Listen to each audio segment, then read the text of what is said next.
live in a multi-unit home that my uncle owns. It's an old house and it's pretty odd the way it's split up. There's one small apartment up front on the ground level. My unit is the entire main floor, which is on the back side and like 6 feet above ground level. Then there is another unit that is the entire second floor above me. There's no one living in the upstairs unit right now, as it was being renovated. Once in a while, my uncle will randomly ask me to go up there and make sure he turned the lights off, or to make sure the heat is turned down or something. Last week he texted me in the evening and asked me to go up there and turn a couple fans off that he left running. I wasn't home at the time, but I told him I'd take care of it later when I returned. It was after 1 a.m. when I got home, and I went upstairs and turned the fans off.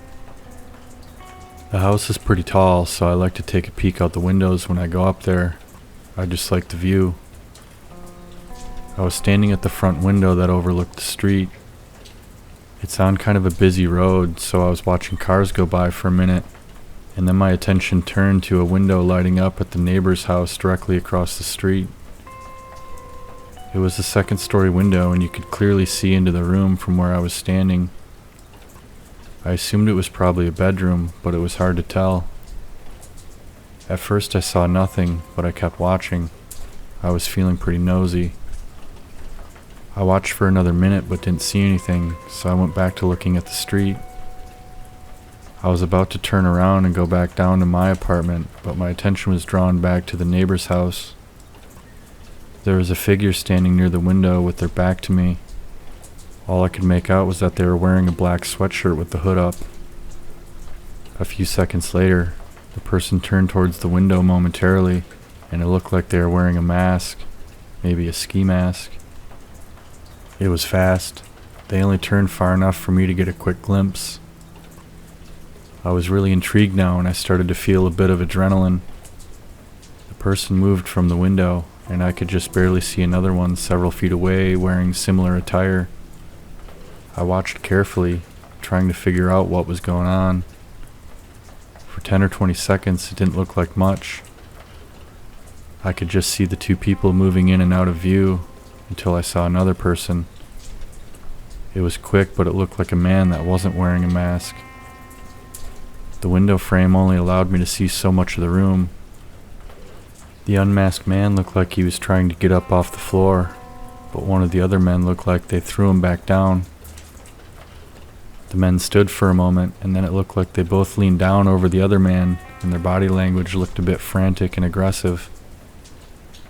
I was unable to see the other man now, but I could see what looked like the two men throwing punches down onto him. I couldn't see them entirely, but I could see the arms going up and down repeatedly. I was horrified and didn't know what to do. What was happening? Was this a robbery? Some kind of retaliation? I don't know. I've seen too many movies and the possible scenarios were racing through my mind. One of the men stood up straight and was now stomping down towards the floor. I reached into my pocket to grab my phone, but I left it downstairs. I hesitated for a moment, debating between continuing to bear witness or leaving the window to go get my phone. I watched for another few seconds and then took off running to get it. I scrambled down the stairs and into my room and found it. I raced back upstairs before doing anything else. I obviously wasn't gone long, but when I returned to the window, the men were no longer in view. I tried to watch as I also pulled up my phone to dial 911. I hit the call button, and almost at the same time, the light went out across the street. The operator picked up, and I tried to explain what I saw. I was trying to describe the location of the house. I wasn't really sure of the address number. Not long after I was on the call, I saw the two figures emerge from the side of the house, and they took off running down the sidewalk. I couldn't make out much. Like I said, they were dressed in all black. The only thing I noticed was that one of them had what looked like a book bag in their hands. They ran down to the next block and around the corner. They quickly disappeared into the shadows. The operator told me to stay where I was and that the officers were on their way. It was probably another 5 minutes or more before I finally saw the flashing lights pull up in front of the house. I stayed in the window and watched as the police were knocking on the door and walking around the house. It was hard to tell what was going on, and they moved around the back of the house where I couldn't really see anymore. A little while later, I could see the glow of flashlights coming from inside the house. I waited until they made their way upstairs, and then I saw the light turn on. I could see an officer in the window on the radio, and his attention seemed to be on something on the floor. It was hard to tell what they were doing, but an ambulance showed up a couple minutes later. The medics made their way upstairs as well, and eventually made it back outside with someone on a stretcher. I'd never met or talked to anyone that lived in that house before, and actually never really found out what exactly happened that night. All I really know is that it looked like two masked men gave someone a beating. But why? I have no idea, but I'm glad I called because someone clearly did need some help.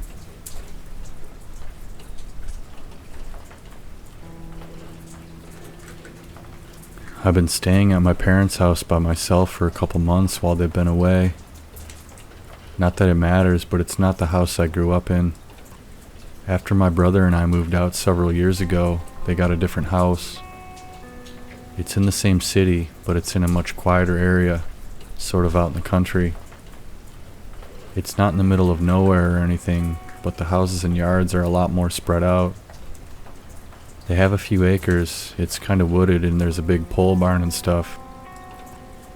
I actually like it a lot more than where we used to live. It's a lot more peaceful and the neighbors aren't right on top of you. I have a bad habit of falling asleep and taking naps when I shouldn't. I guess I only say it's a bad habit because sometimes instead of just staying up till like 11 p.m. or midnight and sleeping through the night, I'll fall asleep too early at like 8 or 9 p.m. for an hour or two, and then I'll be up half the night. And then I'll be tired all day. It's just a vicious cycle that I have trouble breaking. So, for about the first month, everything was normal and I didn't notice anything unusual at all. But then, over the next couple weeks, I started to hear strange noises at night sometimes. It wasn't every night, but there were, I'd say, 3 or 4 times late at night when I'd hear the noise. It was always on the days when I'd fall asleep way early and then be wide awake at like 3 a.m. or something. I stayed in one of the guest bedrooms and I'd be lying awake trying to go back to sleep and the sound would start. It wasn't always exactly the same, but the first time I heard it, for example, it sounded like a weird scratching on metal type noise. I listened curiously for roughly 30 seconds before getting up to investigate. The whole thing was pretty odd. It's hard to explain, but it sounded fairly loud as if it was really close. But then when I'd start walking around, it seemed fleeting. It came in short spurts and I couldn't pinpoint where it was coming from. I'd move down the hallway a little ways, then stop and wait to hear it again. When I did, I only had a second or two to try to listen carefully, but it never really sounded any closer. But at the same time, it never really sounded further away either. It was pretty frustrating actually. After a minute or two, I'd end up just walking into different rooms and turning lights on and off and waiting. It just had this unusual resonance. I started to think that maybe it was coming from the exterior doors, but I'd flip the porch or patio lights on and off, but never see anything. It's hard to say, but it seemed like it would stop altogether once I started firing the lights on and off. The second or third time it happened, I wondered if it was even a sound in or around the house. I thought maybe it was something outside, potentially far away, but loud enough to where I could hear it inside.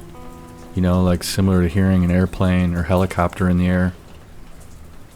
Each occasion never lasted more than a few minutes in total. One night I laid down on the couch in the living room after I got home. My day had been pretty hectic and I was just laying there in the dark without the TV on or anything. I like to do this sometimes to try to relax. I fell asleep and woke up a while later. I had no idea what time it was. I was reaching around for my phone when I was startled by the noise. I was barely awake as I listened closely. It seemed louder than I remember. Maybe I was closer now. I laid quietly in the dark and realized it was coming from directly above me, but this still didn't make much sense. The living room has a tall ceiling on one side, and on the other there are stairs that lead up to a big landing or loft type area that then leads into my parents' bedroom. Directly above the loft there is a big skylight, which I could see from the couch. I sat up and looked around. That's when I noticed a silhouette of someone in the skylight. There was enough moonlight to just barely make out the shoulders and head in the corner of the window. I got really scared now. They were obviously trying to break into the house. I was also really confused, wondering why they would try to get in from the roof. That's when I remembered that my parents' bedroom has a private balcony that wraps around the corner of the house. It wouldn't be that hard to get up there, and then you could pretty easily access the roof. I ran to the kitchen and grabbed the biggest knife from the block on the counter and started turning every light inside and outside the house. I grabbed my phone and called 911 and told them someone was trying to break in. I locked myself in the bathroom until I finally heard the police at the door several minutes later. 2 officers showed up and checked the house. By the time they showed up, whoever had been there was long gone, but they did check the balcony from my parents' room. There is a table and chairs out there. You could see that they'd been moved near the corner to make it easier to hop up on the roof near the side railing. One of the officers stepped up and looked onto the roof, which is metal by the way. The entire roof should have been covered with condensation, but you could see in that area near the window that the moisture had been disturbed and there were a bunch of scrapes and scratches all over the window frame. Someone was obviously trying to get in from there, but luckily they weren't able to. In the 3 or 4 times I heard the weird sounds before, I don't think I ever made it up to that balcony. If the person had been up there, they most likely would have just ran off when I started turning on the lights.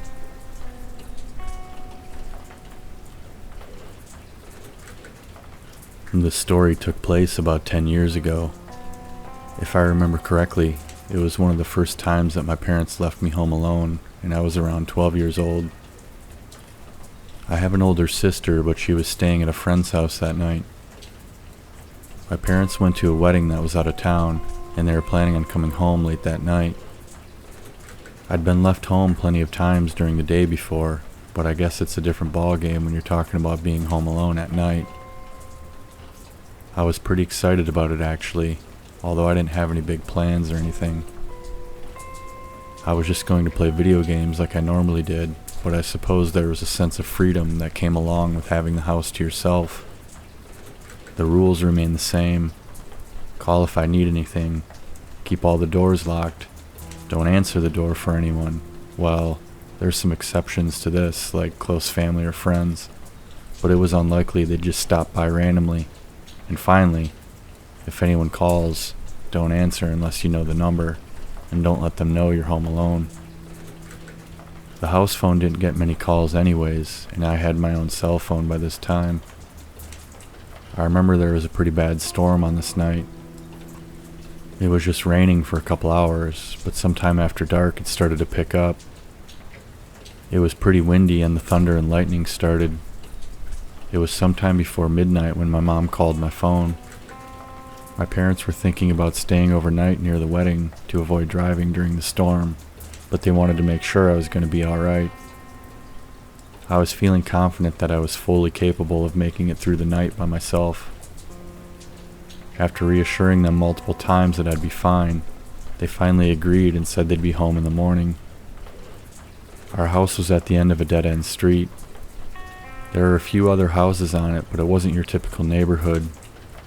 We had a pretty big yard and it had lots of trees in it. In fact, the backyard led into a pretty large forest. My room was on the second floor of the house, and I was up there playing video games. The storm was still pretty active, but I was immersed in my game. The occasional loud crack of thunder would grab my attention every now and then, but I kinda liked storms, so it was no big deal. It was probably an hour or two after I'd talked to my parents when I heard the doorbell ring. This actually did irk me a little bit. It was way too late for anyone to just show up. I paused the game and listened for a second, wondering who the heck would be at the door right now. I sat there sort of frozen and the doorbell rang again, followed by a few knocks on the door as well. I know I'm not supposed to open the door, and I didn't plan to, but I was really curious who it was. Most of the main lights were off inside the house. There were a lot of dim night lights, so I knew I should be able to sneak down and look out the window to see who was there. Our front door had some small windows in it, so I couldn't just go look. Whoever was there would see me. What I liked to do was go into the den. You could peek out the window and see the front door perfectly, but people didn't see you. This was my normal move, actually. I was pretty amped up. I felt like I was on a mission or something. I grabbed this little pocket knife I had and crept down the stairs. I crawled into the den, hiding in the shadows as I looked out the window, but there was no one at the door. I looked around everywhere I could see, which was mostly the front yard, but there was no one. I waited for a few minutes and started to assume that it was just some kids ding-dong ditching. I went back upstairs and continued playing my game. Another half hour went by and I was jump scared by the sound of the doorbell again. This time it was more frantic, ringing multiple times quickly like someone kept hitting the button. I snuck back downstairs to the den again, but tried to get down there much faster this time, but by the time I did, no one was at the door.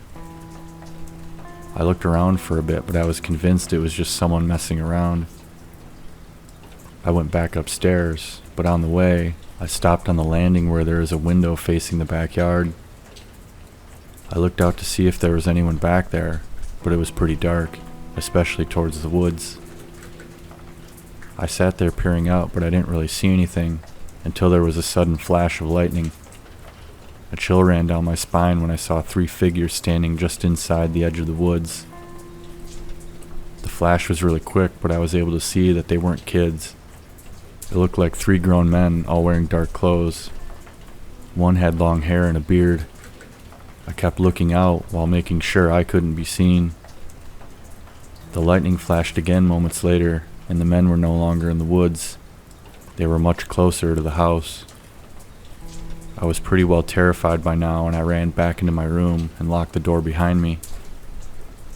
I should have just called 911, but my instinct was to call my parents. The phone rang several times before my dad finally picked up. I told him some guys rang the doorbell a couple times, and I could see them in the backyard coming towards the house.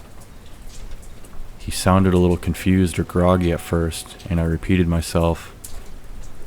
Then I heard the sound of glass break downstairs. My dad told me to hang up and call 911, and that they were coming home. I dialed the number and scurried into my closet, trying to hide myself the best I could. I tried to be quiet as I told the dispatcher that someone was breaking into my house. He told me to remain calm, but it was almost impossible. I could feel myself shaking, and I couldn't help it. He told me the police were on their way and to stay on the line and don't move. I stayed in there freaking out, thinking about my TV being on. There's no way they wouldn't see the glow under the door. I could hear muffled sounds from inside the house, but it was hard to tell exactly what they were. A couple minutes had passed and the operator assured me the police were less than 2 minutes away. This was going to be the longest 2 minutes of my life. It wasn't long before I heard someone jiggling my bedroom door. I knew I locked it, but it was obvious I was in my room. I whispered to the dispatcher that they were at my door, and he told me the police were almost there. Moments later, he said, "They're pulling up now. Stay where you are." It was silent for a while, and then there was some commotion and muffled shouting. I was instructed to stay there until I finally heard a police officer knocking on my door, and the dispatcher assured me it was okay to come out now. I spoke with the officer for a couple minutes, and he told me I was very brave for going through such an ordeal. He was happy to tell me that they were able to arrest the men before they got away. The police took me down to the station until my parents showed up there a couple hours later. They talked to them for a while, and they followed up a few days later. The men who broke in weren't from the area. They were trying to rob the place and didn't think anyone was home. That was a really scary night that I'll never forget.